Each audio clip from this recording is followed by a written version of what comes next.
Bonjour et bienvenue sur ma chaîne, c'est Isabelle Colino. Alors aujourd'hui, je voudrais partager avec toi mon parcours de guérisseuse. Et tu te demandes sûrement comment on devient guérisseuse. Alors je n'ai aucune formation.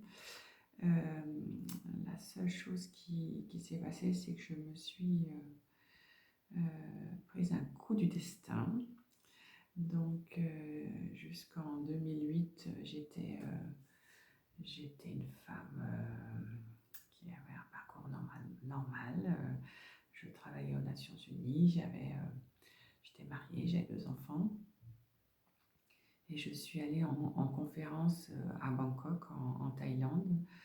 Et j'étais très stressée, j'avais beaucoup de travail, jour et nuit, sous une grande pression. Et mon chef a littéralement pété un câble, très grave. Et on était très en empathie tous les deux.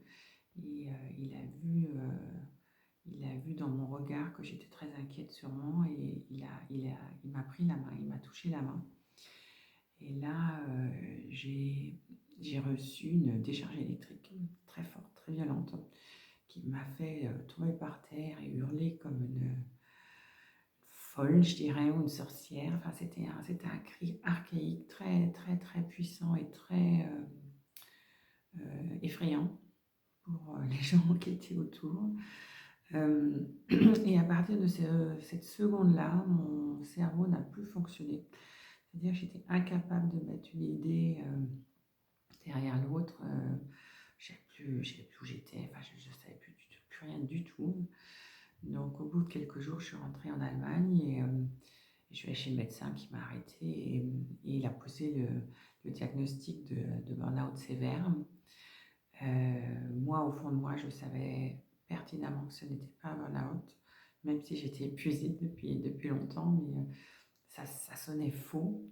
Mais comme j'avais plus d'énergie pour me battre contre quoi que ce soit, j'ai laissé dire.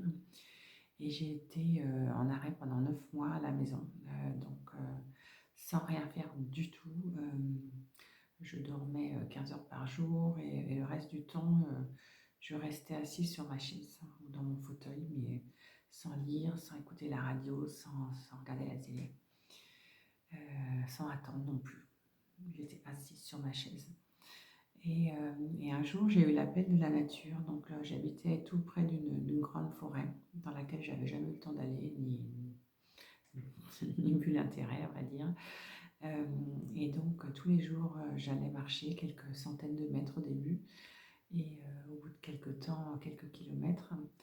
Et à chaque fois, je prenais le risque de me perdre parce que j'avais plus du tout aucun sens de l'orientation.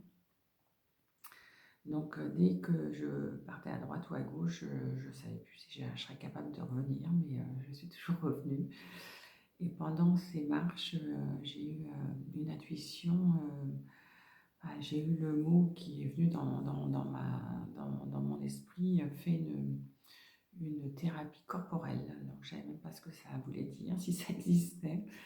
Donc, j'ai tapé sur Internet et j'ai trouvé un charmant thérapeute tout près de chez moi qui s'est occupé de moi pendant de longs mois.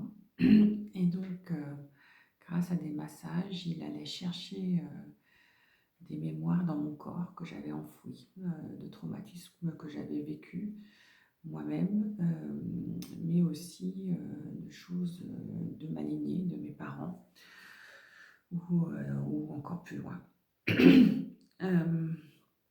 Donc j'ai été très surprise de porter en moi, dans mon corps, pas seulement dans ma tête, mais dans mon corps, des mémoires difficiles. Hein, et donc ça a bouleversé ma vie. Donc plus on faisait sortir des choses, plus il y avait des vagues d'énergie comme ça qui me montaient et qui me libéraient et j'avançais vite. Et un jour, je suis allée voir une énergéticienne parce que j'avais vraiment plus d'énergie, hein, j'étais au bout du rouleau. Et elle m'a dit, Madame Colino, vous êtes guérisseuse et vous devez partager votre don.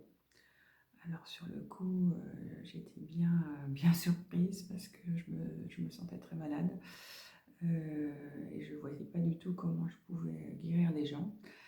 Mais me l'a répété plusieurs fois. Et il y a un moment, je me suis dit, bon, après tout, j'ai rien à perdre. Je peux essayer. Donc à chaque fois que quelqu'un me disait qu'il avait tel ou tel problème, je me demandais tout humblement si je pouvais essayer de faire quelque chose. Donc je posais mes mains souvent juste sur le ventre et mon cerveau se vidait complètement. Donc j'ai la capacité de ne penser à rien pendant au moins une heure. Donc ça fait que mon corps il est fluide pour laisser passer cette énergie qui guérit. Parce que c'est pas moi qui guéris, c'est une énergie qui me traverse qui guérit. Donc je me suis entraînée pendant 2 ans sur des cas complètement différents. Je me limitais en rien. Et comme la vie est bien faite, les premiers cas que j'ai eus ont été miraculeux. Un des premiers cas était une femme qui était complètement stérile et qui est tombée enceinte le jour même de la séance. Donc j'ai eu des petits clins d'œil ou des gros clins d'œil qui m'ont dit, allez, tu rêves pas ou t'es pas folle, il se passe vraiment quelque chose quand tu touches les gens, donc vas-y. Donc j'ai fini par prendre mon courage de main et d'émotionner les Nations Unies, ce qui était vraiment difficile à faire parce que je gagnais bien ma vie. Et ça a eu des conséquences collatérales sur mon couple parce que mon mari n'a pas accepté cette décision. Donc on a dû divorcer au bout de quelques temps. Et là, je me suis sentie vraiment alignée avec qui j'étais, dans mon essence, dans mon âme de guérisseuse. J'y suis allée à fond.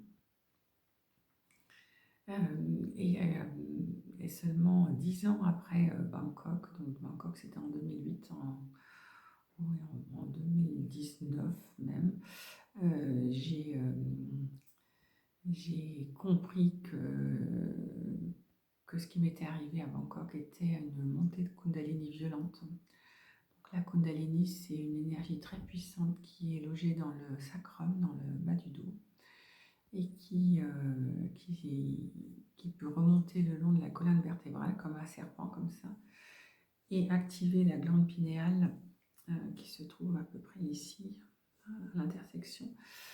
Et chez moi, comme ça n'a pas été une montée douce, ça a grillé une partie de mon cerveau, quoi. Donc maintenant, je sais que mon intuition était bonne, que c'était pas un burn-out, que c'était vraiment quelque chose qui s'était déclenché en moi